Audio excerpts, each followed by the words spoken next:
Halo semuanya, perkenalkan nama aku Angelifan Katanuwijaya dari kelas 12 IPS. Hari ini aku mau membahas tentang yang sesuai dengan di judul, perpecahan USSR atau lebih dikenal dengan runtuhnya Uni Soviet. Nah, sebelum kita lanjut dengan materi tersebut, tentunya erat kaitannya dengan komunis. Apa sih itu komunis?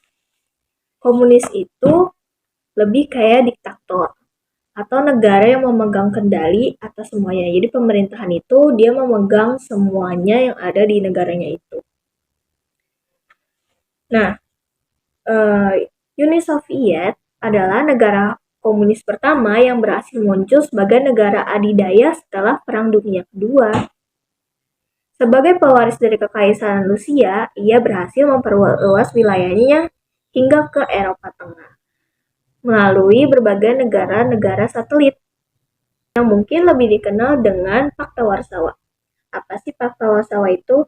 Pakta Warsawa adalah pakta militer yang dibentuk Uni Soviet dan berdiri pada 14 Mei 1955 di Warsawa, Polandia. Berikut adalah negara-negara bagian dari Uni Soviet pada tahun 1989. Uni Soviet terkenal akan kemajuannya di bidang teknologi dan militer tentunya, khususnya dalam teknologi luar angkasa. Contohnya pembuatan roket. Mereka sudah mengirimkan manusia pertama ke luar angkasa loh. Namanya Yuri Gagarin. Ke luar angkasa dan kembali dengan selamat ke bumi. Poster promosinya berisi, "Aku tidak melihat Tuhan di sana."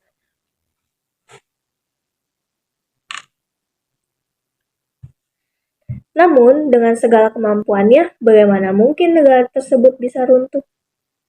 Menurut kalian gimana? Oke, sebelum lanjut, jangan lupa like videonya dulu di bawah. Oke. Runtuhnya Uni Soviet sangat erat kaitannya dengan kedua kebijakan yang diambil oleh pemimpin terakhirnya, Mikhail Gorbachev. Kita menuju ke latar belakangnya Mikhail Gorbachev dulu ya. Mikhail Gorbachev lahir dan dibesarkan di daerah pedesaan Rusia. Ia menyelesaikan pendidikannya di jurusan pengairan di Institusi Pertanian Stavropol dan kemudian melanjutkan studi di Universitas Moskow. Setelah itu, ia memulai karirnya dalam berpolitik, menjadi anggota Partai Komunis Uni Soviet tentunya, atau lebih dikenal dengan CPSU.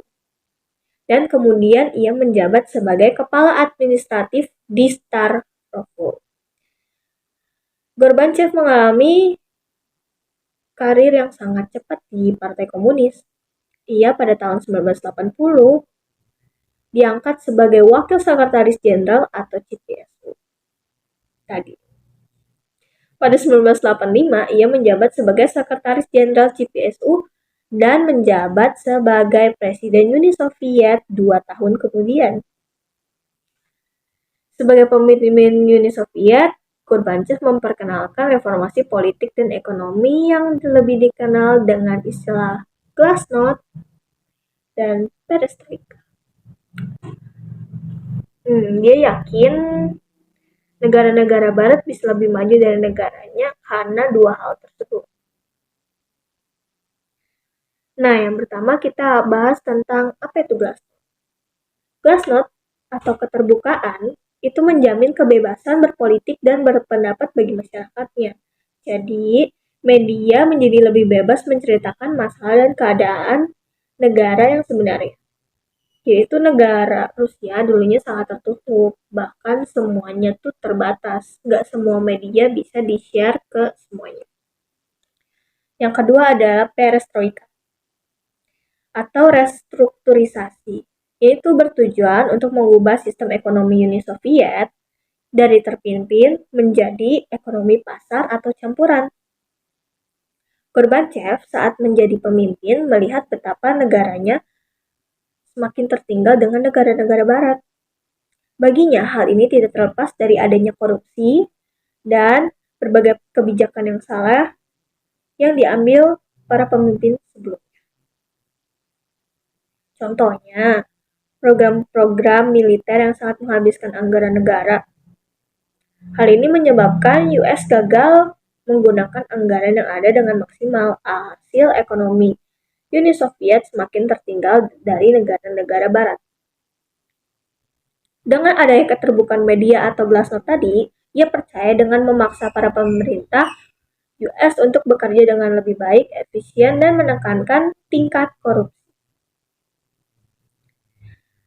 Dalam menjalankan kebijakan tersebut, tentu ada harga yang harus dibayar, yakni kepercayaan masyarakat dan mata uang yang sangat penting bagi pemerintah. Tidak lepas dari insiden bencana reaktor nuklir terburuk dalam sejarah Rusia, ini membuat nama Uni Soviet tercoret baik dari dalam negeri maupun internasional. Namun, dengan hal tersebut, Gorbachev tidak tinggal diam saja. Ia memiliki cara. Ia percaya modernisasi memang butuh proses dalam mencapainya. Ia mengingat bagaimana pemimpin Rusia atau yang dikenal sebagai Peter the Great berhasil membawa modernisasi bagi Rusia dan mengejar ketertinggalannya dari Barat. Gorbachev memotong anggaran yang tidak begitu penting, contohnya di bidang militer, KGB, dan subsidi untuk negara Pakta Warsawa. Soviet mulai mengulangi senjata nuklir dan infrastrukturnya.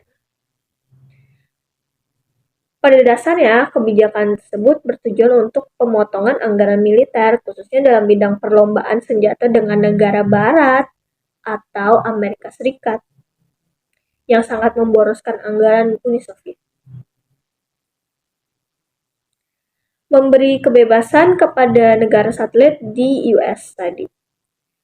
Atau dengan kebijakan otonomi daerah kalau di Indonesia ya. Keputusan non-interferensi tersebut menimbulkan peristiwa runtuhnya tembok Berlin. Itu sangat membuat Gorbachev ini sedih sih awalnya. Kejadian itu tentu sangat memberatkannya. Tanggal 24 Agustus 1991, Gorbachev memutuskan untuk melepas kekuasaannya.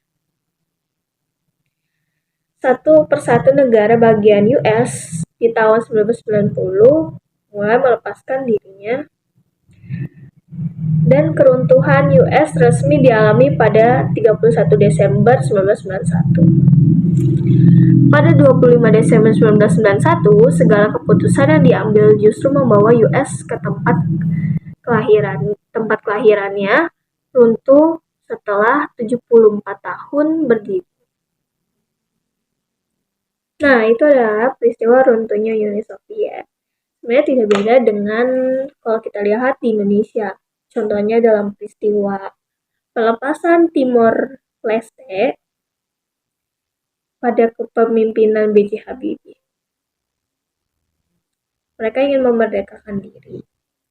Walaupun di mata internasional terlihat buruk, namun hal tersebut membawakan banyak hasil. Nah, sekian pembahasan dari aku. Terima kasih. Bye-bye.